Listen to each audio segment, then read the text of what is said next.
Praise the lord. ద్వితీయోపదేశకాండము 28వ అధ్యాయము 1వ వచనము. యెహోవా నిన్ను హెచ్చించును.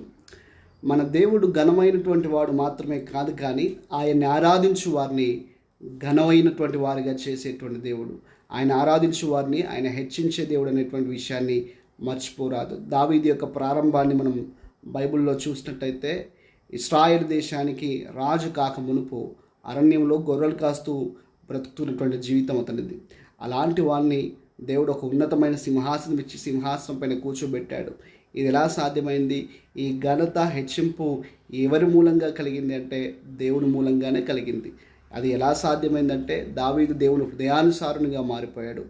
దేవునికి విధేయత చూపడంలో, దేవుని గణపరచడంలో దావీదు తాను ఉన్నతమైన స్థితిలోకి ఎదిగాడు. కాబట్టి దేవుని స్తుతిస్తూ, ఆరాధిస్తూ, దేవుని కొరకు కనపెడుతూ, దేవునికి విధేయత చూపడం ద్వారా నీవు హెచ్చించబడతావు.